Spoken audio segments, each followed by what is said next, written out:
আওয়ামী লীগ কিভাবে ফিরছে কল্পনাও করতে পারবেন না। দর্শক, আমি বারবার বলি যে আওয়ামী লীগ ফেরা বা রাজনীতিতে ফেরা, আওয়ামী লীগ ফেরা বলে কিছু নেই, আওয়ামী লীগ আছে। আওয়ামী লীগ আছে, কিন্তু সুপ্ত আছে, পরিস্থিতির কারণে যে কোনো সময় ফুসে উঠবে। আওয়ামী লীগ ইতিমধ্যে ফুসে ওঠা শুরু করেছে। আজ বঙ্গবন্ধু শেখ মুজিবুর রহমান, আমাদের জাতির পিতা, আমাদের স্বাধীনতার স্থপতি বঙ্গবন্ধু শেখ মুজিবুর রহমানের 106তম জন্মদিন। আওয়ামী লীগ কিভাবে ফিরেছে এই জন্মদিনটাকে লক্ষ্য করুন। গতকাল রাত 12টার পর থেকে সোশ্যাল মিডিয়া ভরে গেছে বঙ্গবন্ধুর জন্মদিনের শুভেচ্ছায়। আওয়ামী লীগ এভাবে ফিরছে। গত প্রায় 1.5 বছরের বেশি সময় যাবত বাংলাদেশের গণমাধ্যম গুলোতে আওয়ামী লীগ এক প্রকার নিষিদ্ধ ছিল, আওয়ামী লীগের খবর নিষিদ্ধ ছিল।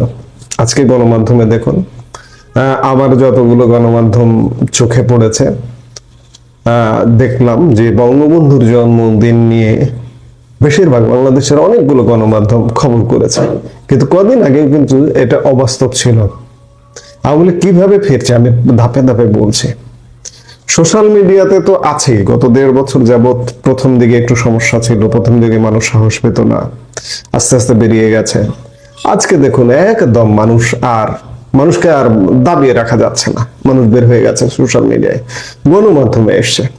গণমাধ্যমে আজকে কালের কণ্ঠ, যমুনা টিভি, বাংলা ট্রিবিউন, কালবেলা, ইত্তেফাক, বিভিন্ন গণমাধ্যম, যে কয়টা গণমাধ্যমে চোখে পড়েছে বঙ্গবন্ধুর জন্মদিন উপলক্ষে সংবাদ প্রকাশ করেছে। আজ থেকে 1 বছর আগে, গত বছর 17 মার্চেও কিন্তু বাংলাদেশের কোনো গণমাধ্যমে বঙ্গবন্ধুর উপস্থিতি ছিল না, আওয়ামী লীগের উপস্থিতি ছিল না।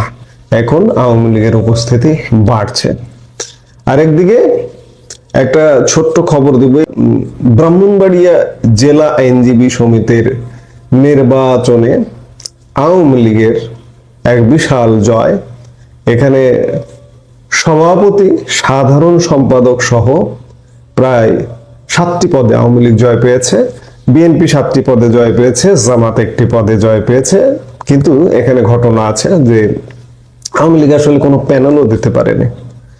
আওয়ামী লীগ মনোভাবাপন্ন বা আওয়ামী লীগ সমর্থক যারা সেই আইনজীবী সমিতির সদস্য ছিলেন, খবরে যেটি বোঝা যাচ্ছে যে তারা নির্বাচন করেছেন। তারা নির্বাচন করে, তারা প্যানেল ছাড়াই স্বতন্ত্র নির্বাচন করে সভাপতি, সাধারণ সম্পাদক সহ 7টি পদে জয় পেয়েছে। সেখানে এখনো নানা রকম বাধা বিপত্তি আছে। এই বাধা বিপত্তি ছাড়াও এমনকি হয়তো নির্বাচনী ক্যাম্পেইনও করতে পারেননি, না করে তারা জয় পেয়েছে। আপনি ওপেন করে দিয়ে দেখুন কি অবস্থা হয়।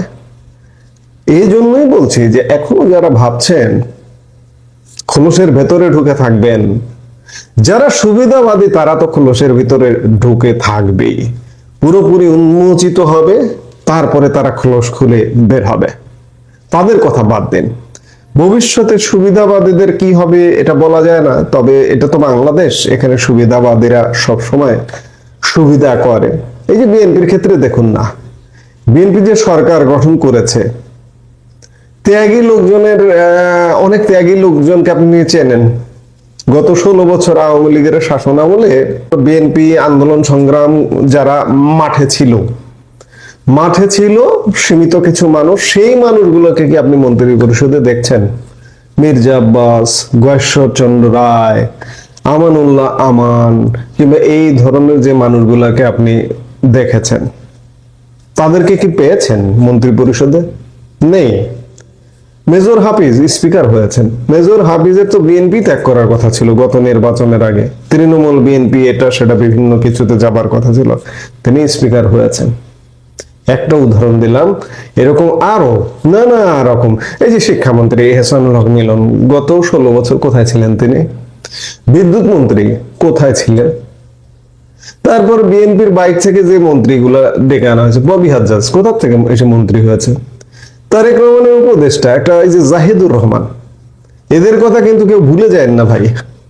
এই জাহিদুর রহমান যেদিন 32 ভাঙ্গা হলো, সেই 32 ভাঙ্গার দিন তার ভিডিওতে তিনি ইউটিউবে কথা বলেন, তার ভিডিওতে যে উল্লাস দেখেছিলাম সেটি বলবো না।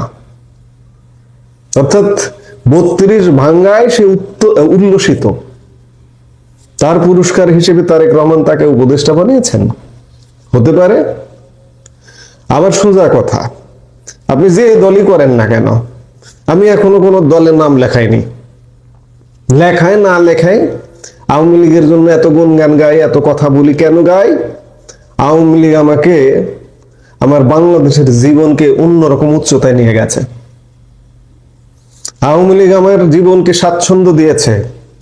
সেই স্বাচ্ছন্দ্য বিএনপি হোক, XYZ হোক, আগে আপনারা দিয়ে দেখুন, তারপরে ভেবে দেখব। যতক্ষণ পর্যন্ত না দিচ্ছেন বিগত 16 বছরের যে স্বাচ্ছন্দ্যপূর্ণ জীবনকে সহজ করার জীবন, বিগত 16 বছরে কোনোদিন দেখিনি যে জ্বালানি নিতে পেট্রোল পাম্পের সামনে লাইন দিয়ে দাঁড়াতে হয়েছে।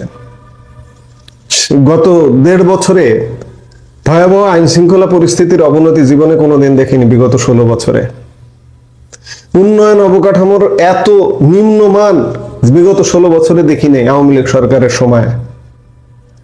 বিএনপি সরকার আওয়ামী লীগ যে 16 বছরে যে শাসনটা দিয়েছিল তার থেকে উন্নত শাসন দিতে হবে, কিংবা ওই পর্যায়ের শাসন দিতে হবে।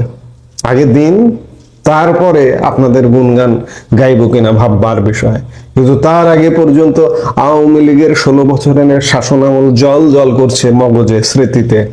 আর আমি যে কথাটি বলছিলাম, আমি বঙ্গবন্ধুর আলাপ দিয়ে শুরু করেছি। বঙ্গবন্ধুর জন্মদিন, 106তম জন্মদিন।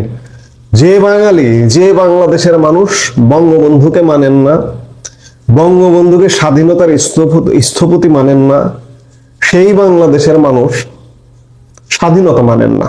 সোজা কথা, এর চেয়ে বড় কথা আর হতে পারে না। বঙ্গবন্ধুর বাসভবন ভাঙা হয়, স্মৃতি জাদুঘর ভাঙা হয়, আপনি উল্লাস করেন, আপনি বাংলাদেশ বিরোধী, এতে কোনো সন্দেহ নাই। এই বাংলাদেশ বিরোধিতা নিয়ে, বঙ্গবন্ধু বিরোধিতা নিয়ে আপনি সফল হবেন এটি আমি মনে করি না।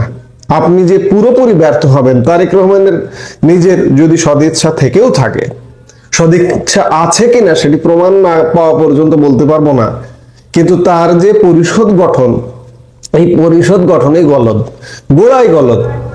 ত্যাগীদের বাদ দিয়ে সব সুবিধাবাদীদের একটা পরিষদ গঠন করেছেন। তারেক রহমান কতটা সফল হবেন এতেই বোঝা যায়। দিনের সকালটা দেখলেই বোঝা যায় যে সারাটা দিন কেমন হবে।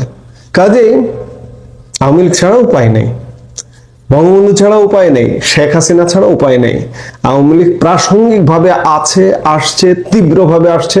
শেখ হাসিনা কয়েকদিন আগে এক বক্তব্যে বলেছেন যে এখন থেকে সব নির্বাচনে অংশগ্রহণ করতে হবে, সেটা পেশাজীবী আইনজীবী সমিতির নির্বাচন, স্থানীয় সরকার নির্বাচন, সেটি যদি দলীয়ভাবে নাও অংশগ্রহণ করা যায়, স্বতন্ত্রভাবে, যে ব্রাহ্মণবাড়িয়া আইনজীবী সমিতির নির্বাচন, সেখানে প্যানেল দিতে পারেননি তারা স্বতন্ত্রভাবে ইলেকশন করেছেন, তারা জয়ী হয়েছেন, সভাপতি, সাধারণ সম্পাদক, এরকম জয়ের চিত্রটা সারা বাংলাদেশে। কাজে আওয়ামী লীগ ফিরবে, প্রাসঙ্গিকভাবে আসবে, এবং আওয়ামী লীগ যে আবারও রাষ্ট্র ক্ষমতায় আসবে এটা দিনের আলোর মতো সত্য। দিনের আলো এ মাথা ও মাথা যেভাবে স্পষ্ট করে দেখা যায়, ঠিক তেমনি আমি দেখতে পাই যে আওয়ামী লীগ আসছে, আসার শব্দ পাওয়া যাচ্ছে। এখনো অনেকে বলেন আওয়ামী লীগ আসতে দেরি হবে, এ হবে, সে হবে। এমনকি আওয়ামী লীগ যারা করেন, আপনাদের দূরদৃষ্টি একটু জাগ্রত করুন। দূরদৃষ্টি নেই এটি বলবো না, একটু চিন্তা করুন, একটু বিভিন্ন সমীকরণ মিলায় দেখবার চেষ্টা করুন, দেখবেন আওয়ামী লীগ খুঁজে পাচ্ছেন, আওয়ামী লীগ আসছে, ফিরছে খুব শীঘ্রই। ঈদ পরবর্তী সময় থেকেই আওয়ামী লীগের কার্যক্রম যেভাবেই হোক শুরু হবে, সেটি আমরা দেখতে পাচ্ছি। আসসালামু আলাইকুম দর্শক। রাজশাহীর ডিআইজি শাহজাহান সাহেব তিনি যখন আওয়ামী লীগ ধরার জন্য ডাবল ট্রিপল অর্ডার দেন, আমি মোটামুটি এটাকে ডাবল ট্রিপল বলতে চাই, মানে একবার যে জেলে গেছে সে জেল থেকে জামিনে বেরোলে পরে তারে দ্বিতীয়, তৃতীয়, চতুর্থ, পঞ্চম, মানে যতবার পারে ততবার ওই যে শোন অ্যারেস্ট দেওয়া, যেটাকে বলে শোন অ্যারেস্ট, একটা নতুন স্বৈরাচার বলেন, ফ্যাসিবাদ বলেন, এটা একটা নতুন অস্ত্র হিসেবে আবির্ভূত হয়েছে কিনা সেই অর্ডার দেওয়ার পরে আমরা প্রশ্ন তুলেছিলাম, এবং তার যে চিঠির বৈধতা, চিঠির ঢং, এটা একটা গণতান্ত্রিক সমাজে কতটা গ্রহণযোগ্য। ডক্টর ইউনূসের জারি করা নিষেধাজ্ঞা, তার প্রজ্ঞাপন, হাবিজাবি, এগুলো কি আলটিমেটলি ধোপে দীর্ঘদিন টিকবে কিনা? বাংলাদেশের আদালতে যদি সেই পরিস্থিতি হয়, আওয়ামী লীগের যে কার্যক্রমে নিষেধাজ্ঞা এটা রিট করার মতন সিচুয়েশন হয়, সেগুলো টিকবে কিনা? এগুলো কিন্তু দীর্ঘ আলাপ। সেই সময়ে এসে এই ডিআইজি শাহজাহান সাহেব যে খুব সহজে পার পাচ্ছেন না, সেরকম একটা খবর আমাদের সামনে। কার্যক্রম নিষিদ্ধ আওয়ামী লীগের নেতাকর্মীরা জামিনে মুক্তি পেলেই অন্য মামলায় গ্রেফতার দেখানোর নির্দেশ দেওয়ায় রাজশাহী রেঞ্জের ডিআইজি মোহাম্মদ শাহজাহানকে আইনি নোটিশ পাঠানো হয়েছে। সোমবার 16 মার্চ আইন ও সালিশ কেন্দ্রের পক্ষে আইনজীবী সৈয়দা নাসরিন ও শাহিনুজ্জামান এই নোটিশ পাঠান। নোটিশে ডিআইজির ওই নির্দেশনা প্রত্যাহারের দাবি জানানো হয়েছে। 7 দিনের মধ্যে এ বিষয়ে প্রয়োজনীয় ব্যবস্থা না নেওয়া হলে হাইকোর্টে রিট আবেদন করা হবে বলেও উল্লেখ করা হয়েছে। আওয়ামী লীগ নেতাদের জামিন হলেই গ্রেফতারের নির্দেশ। রাজশাহী রেঞ্জ ডিআইজির চিঠি আওয়ামী লীগ নেতাদের জামিন হলেই গ্রেফতারের নির্দেশ রাজশাহী। সেখানে বলা হচ্ছে গত 24 ফেব্রুয়ারি রাজশাহী রেঞ্জের ডিআইজি মোহাম্মদ শাহজাহান একটি বিশেষ নির্দেশনা জারি করেন।